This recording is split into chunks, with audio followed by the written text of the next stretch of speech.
Odyssey's coming. I guess it's kind of like the rapture. We know it's coming. We don't know when, but when it comes, everybody's going to have to deal with it. Odyssey is the name of the new case management system. Most people refer to it as e-courts because everything having to do with a court case will now eventually be online. And right now, the computer systems don't really talk to each other.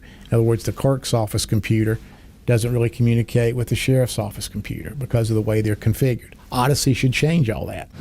The software is designed and implemented by a company called Tyler Technologies. They've placed this software in communities across the country, and we did some digging and learned it's not always a smooth transition. I'm very concerned. The stories that I've heard most about are just in terms of the massive time added, that it causes real delays. It takes a lot longer to do things.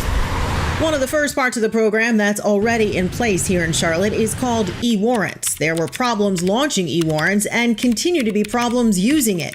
Back in August 2021, at a meeting led by Mecklenburg County's Deputy County Manager, Mecklenburg County's Chief Information Officer told the Criminal Justice Advisory Group that, quote, Tyler Technologies continue to struggle with several defects, pushing the go-live date for e-warrants back from September to October, and that the county was not getting the help they needed from Tyler Technologies, and, quote, there's no indication this pattern will change. In fact, there were so many issues, e-warrants didn't launch until August 2022, more than a year after it was supposed to. Now that the system is in place, it's slowing police officers down. Officers are taking more time at the intake center processing people because of the e-warrants. Meaning police are off the streets longer. In an emailed statement, the sheriff admitted the new system was adding extra steps and arrest information is not as real time as before. And the warrants are just a small part of this pending statewide overhaul that will impact every part of the court system, from speeding tickets to family court, divorce and custody issues, to murder trials and everything in between. Mecklenburg County's district attorney told us in an emailed statement, quote, we expect there will be significant challenges with the implementation of this program in a jurisdiction with a case volume as large as ours, but we're optimistic any steps toward innovation in our court system are a move in the right direction. 2 years from now, it may be great, but there's going to be a lot of growing pains. We've been asking Tyler Technologies for their side of this. So far, though, no response. The system is being rolled out in Raleigh first. That happens on Monday. And then here in Mecklenburg County in a few months, depending on how things go there in Wake County. We did a deep dive on this technology and discovered problems dating back almost 10 years in other jurisdictions as they made the switch. We're going to have that part of the story tomorrow night. Back to you. With your help, WCNC Charlotte is making a difference in our community. We want people to know it's okay to ask for help. We are the guardrails to some of these families who are struggling. We get to present a check for $5,000 via the Techna Foundation. These people give up their heart and their time, and they don't get anything but thank yous in return. If you'd like to make a difference, go to WCNC.com/make-a-difference now. At the Capitol, lawmakers from both parties up in arms over a lack of transparency surrounding 4 unidentified objects recently shot down by U.S. fighter jets. Military officials say they too are in the dark on crucial details and that nothing will change until they can recover the wreckage. WCNC Charlotte's Bree Jackson has the latest now from Washington. Today, senators receive a classified briefing on the high-flying unidentified objects as the White House offers few details. After shooting down a series of high-flying objects, the Biden administration is under fire for a lack of transparency. We were able to determine that China has a high-altitude balloon program for intelligence collection that's connected to the People's Liberation Army. In addition to the Chinese spy balloon shot down over a week ago, the administration took down 3 other unidentified objects over Lake Huron, Alaska, and Canada just this past weekend. Defense officials say the objects were not sending signals, did not pose a threat to people on the ground, but did present a risk to civil aviation. We've acted out of an abundance of caution to protect our security and interests. The military is working with other federal agencies to determine what the objects are, where they came from, and if they're connected. Officials say they are finding more objects partly because they're taking a closer look. Better scrutiny of our airspace, also the adjusting of the radar sensitivities which means we're seeing more things than we would normally see. The Biden administration faces scrutiny over its response. President Biden owes the American people some answers. What are we shooting down? Where did they come from? Congress is going to conduct a careful bipartisan examination at these various incidents. Lawmakers will also look into why U.S. officials did not find these objects sooner, as crews continue to search for debris and answers. And the Biden administration announced a new interagency team dedicated to studying the high-flying unidentified objects and future policy related to them. In Washington, Bree Jackson, NBC News. A crime alert tonight after a deadly shooting in Charlotte's South End. CMPD says 2 people are dead and a third was hurt in that shooting. All of this happening last night outside of Wooden Robot Brewery near South Tryon Street. Of course, that's a very popular part of town. A lot of people in that area are on edge now. WCNC Charlotte's Jesse Pierre is live where the scene was. And Jesse, folks are understandably shocked and saddened by all of this. Yes, for sure. You know, people I've spoken to who live and work in the area say they're very shocked that something like this would happen in this neighborhood. Now, tonight we're learning more details about one of the victims, 23-year-old Deanya True Love Thompson, was leaving one of the bars that you can see in this area before her life was tragically cut short.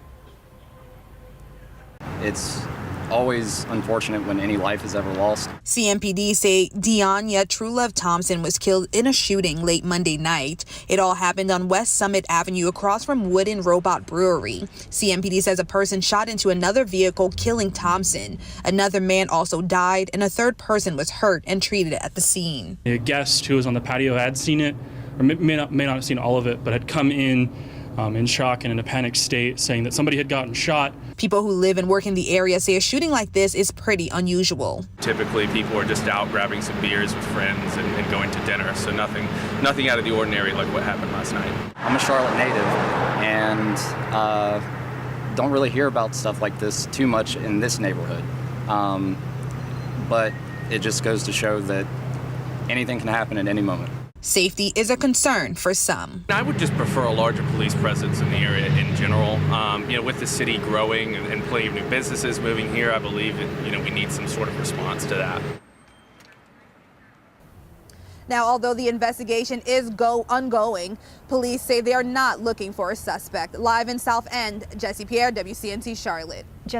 Verify, WCNC Charlotte. Verify is all about trying to make a difference in the community by making sure that the community has the correct information. This is what we know, and hey, this is what we don't know. Sometimes you're actually surprised by the answer. Verify the difference. Verify is a great way to combat that misinformation, making sure that people know the process of the reporting. We start here at 6 with a question for you at home. How many times have you accidentally set off your home alarm? Well, the Gastonia Police Department now saying when they have to respond to these false alarms, it is a waste of resources. New numbers show in 2021, Gastonia police responded to more than 5,000 calls from triggered alarm systems. However, in 99% of those cases, no crime was actually being committed. WCNC Charlotte's Julia Kaufman is in Gastonia with what police want done to address the issue. In Charlotte, a homeowner can be fined for too many false alarms. But in Gastonia, there's nothing in place yet to deter these false alarms. The police chief tells me he does not believe in the fining system. Instead, he wants to require alarm companies to verify threats before calling police. Security alarms aim to keep people safe from home intruders. But police say nationally, about 96% of the time they're triggered, there isn't an actual crime happening. A lot of times you're not just sending one officer to an alarm call. It's going to be, a lot of times 2 officers will show. And they're going to secure the scene and make sure that nothing's wrong. But it takes a lot of time. Gastonia Police Chief Trent Conard says false alarms waste time for officers when they're already spread thin. New numbers from 2021 show false alarms cost the city of Gastonia $865,395 in taxpayer money. Of the 5,560 calls for service from a security system, only 7 were a real threat. What I'm recommending for the city of Gastonia is a verified response. Chief Conard wants the city to pass an ordinance requiring security companies to verify there's a threat when an alarm is triggered before asking for police response. It can be done through audible, being able to actually hear what's going on inside the residence, a video, or it could be on scene. It could be private guard, it could be the homeowner. Chief Conard says alarm companies are typically against verified response because it would cost the companies money to implement. And normally, when verified response is even mentioned, in the alarm industry is, highly involved in fighting against that. So that's just, that could be an obstacle that we have to overcome. We reached out to more than 10 security alarm companies but did not hear back in time for this story. And while Charlotte fines people if they trigger 3 or more false alarms, Conard does not agree with that method. And you're adding an additional burden on the police department or the city of Gastonia, because we're going to have people to monitor those fines, to bill those people, to collect them. And in the meantime, we're still responding to all those alarms. The chief tells me he's presenting his idea for this new city ordinance at the next Gastonia City Council meeting.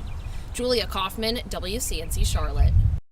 What was the inspiration to start something like this? Yeah, I didn't start it. It started 20 years ago with some colleagues who thought it was important, and they've passed it on from generation to generation. And I inherited this course a few years back, and we do it because it's important.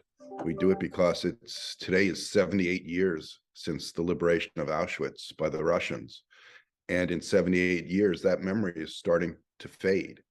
And we want to make sure that memory stays alive. And when you take 20-year-olds to these camps, that memory stays alive, not just with those 20-year-olds, but with their children and their grandchildren, people that they will be talking to into the 22nd century. How do you say, all right, we're going to go to these places, these concentration camps, these monuments, these places of history, when we're looking at the totality of what happened?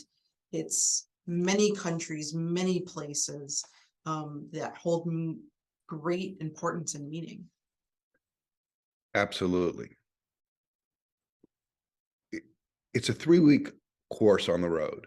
We teach a course in the fall, a preparatory course, so the students know what the background is. And then we spend 3 weeks on the road. And in 3 weeks, we see 5 concentration camps. There's a lot to choose from. That's the sad, sad reality, is that there is a lot to choose from when it comes to concentration and death camps throughout Germany, occupied Poland, and other areas. So how do you choose? We go to Auschwitz because that's the one everyone's heard of.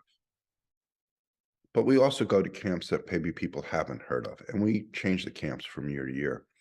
But we go to places that are particularly moving and that people haven't heard of and that people don't necessarily go to. Places like Majdanek, which every time you go to it, it gets in your skin. Places like Treblinka, where you just can walk around and you can feel the souls of the tens of thousands, hundreds of thousands who died there. We go to places where students may not have heard of, but are important and that mean a lot and that get into your skin. When the students arrive and they, especially the first camp, when they get to the ones they have heard of, what do you see? Like, I feel like there's and I saw it firsthand when I was there, there's a moment when it kind of clicks, and it's just like, yeah. Oh, it's that heaviness settles in. Yeah, you brought up a few things there that I think are very important. I'll go in reverse order. When you're traveling with 20-year-old, 19, 20-year-old university students, they chatter on the bus and they kid around, they clown around, and all those things you'd expect. And then they get off the bus at the camp and the silence is palpable. Suddenly the reality hits. suddenly you can see what's there. And that's that light bulb moment. That's the moment where all of our teaching in the fall course becomes the reality of being on the ground. And that reality is a hard reality. Going in January is special. Going in January is special because you don't have warm weather. You don't have birds singing. It's January. And we go to these camps and we go to the rooms where hundreds of people spent the night in rooms built for tens of people. And the wind whips through those rooms and it's cold, but we have coats on, we have boots on, and unlike the people there, we get to go home. We get to leave. We get to get on a warm bus and go back to our nice hotel room and have hot chocolate. And that lesson is not lost on any of us.